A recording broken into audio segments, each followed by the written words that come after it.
Your money could talk, what would it say? Would it say it feels safe with you?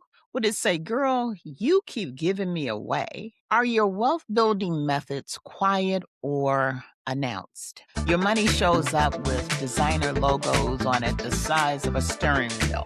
You see, sis, quiet wealth is built with self esteem. When you have a plan for how your money is used and not used, when your life has boundaries, and when your financial literacy keeps compounding year after year. You must change your mindset to change your money and teach future generations the same. Today, we're rewriting the money script because financial empowerment and literacy building starts now. Sis, I'm not a financial expert or a wealth manager. But by the end of this episode, you'll learn a new definition of wealth, the truth about generational wealth in our communities. And you'll learn 3 simple steps you can start this week to build money confidence and literacy power. You'll also learn how not to show up shame or overwhelmed. And share this episode with a sister who needs a financial exhale and a fresh start. Also, drop a comment while you're listening. I'm rewriting my money script.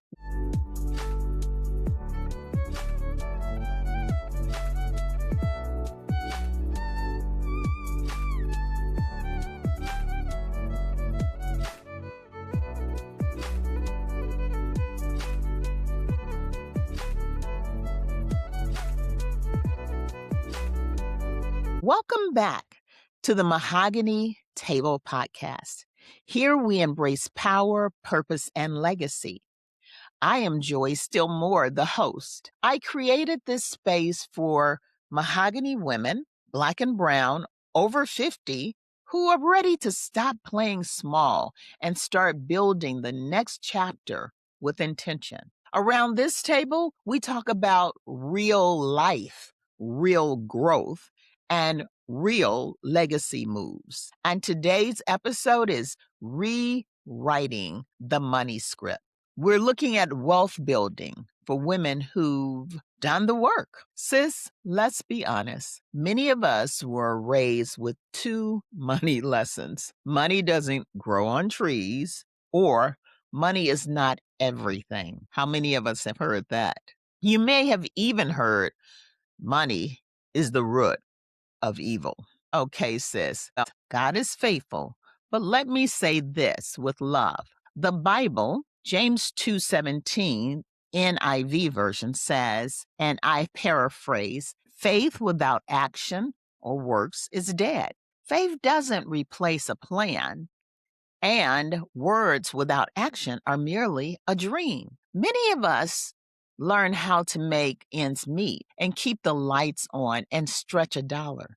But sometimes we may have more month left than money. Those of us who have been in those positions of tightness and trying to hold on to every penny know what I'm talking about. As a woman, we learn to take care of everybody, and we still manage to show up looking good for church on Sunday morning. We are masters at masking our internal suffering because many of us grow up in households that did not want to talk about managing money. We did not learn how to build assets and protect money and plan for retirement without fear, or transfer wealth with wisdom for future generations. So if money talks makes you uncomfortable, you are not alone. Research shows that women worldwide continue to experience hopelessness, inequities, and injustice. Additionally,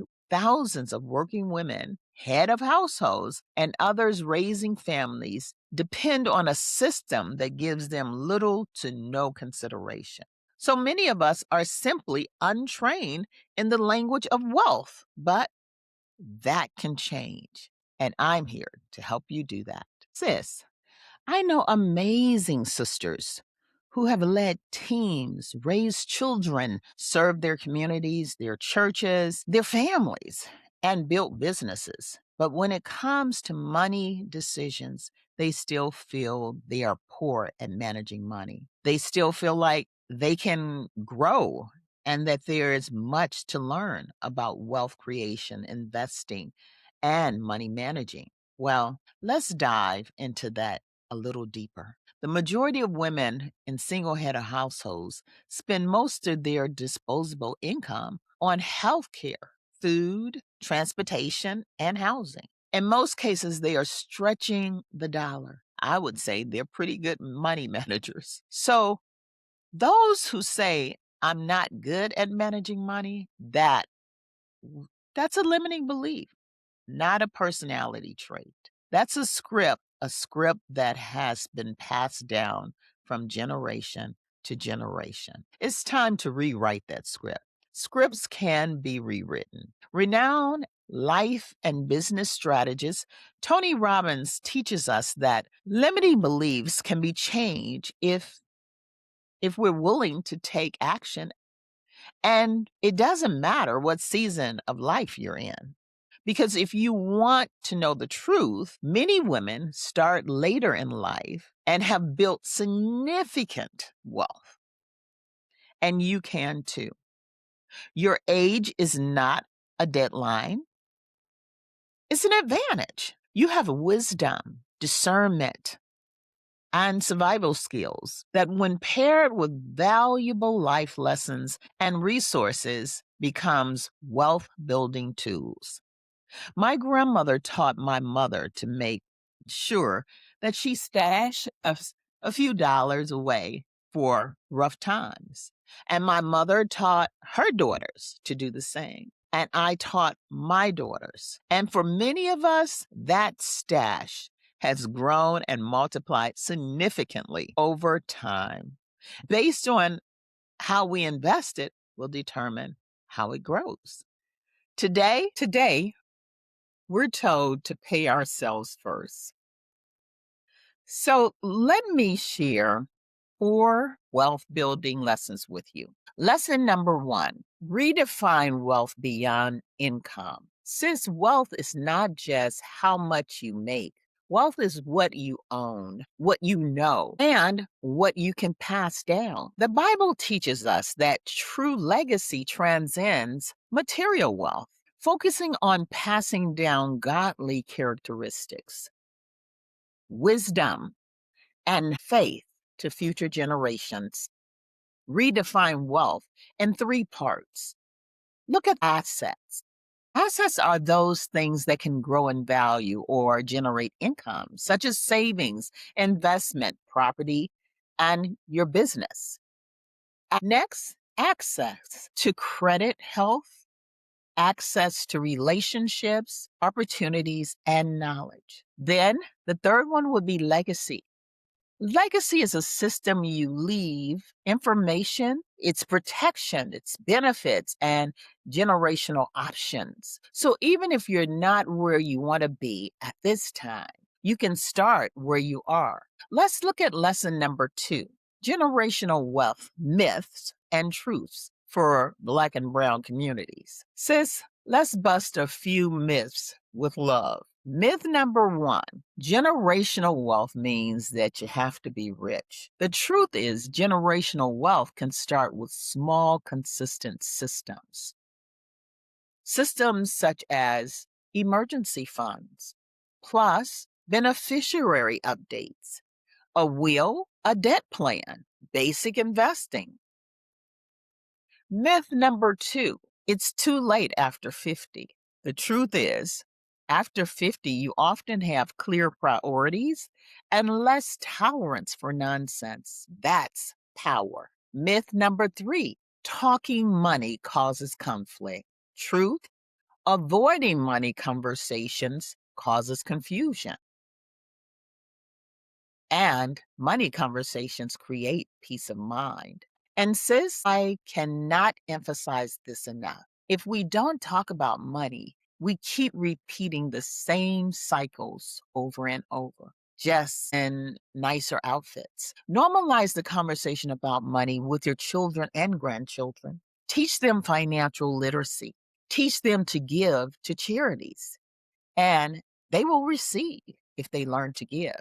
Teach them that a closed hand cannot receive, and it starts with you. Now, lesson number 3. There are 4 simple steps to strengthening your financial journey after 50. These steps are steps that you can take starting this week. Step number 1, know your numbers. No shame. Know what's coming in, what's going out, what do you owe, and what do you own. These numbers are information, not an insult. Number 2, create one protection plan. This starts with an emergency fund goal. Even $500 is a good start. Review your beneficiaries and your insurances, your retirement account. Then consider a simple will. Legacy is leadership. And if you have the financial means, you may want to consider putting your assets in a legacy trust. Number 3, build one wealth habit that runs on autopilot. Set up an automatic transfer to your savings. Automatic investment contributions are very smart, even small ones, and an automatic bill pay plan to reduce late fees and stress.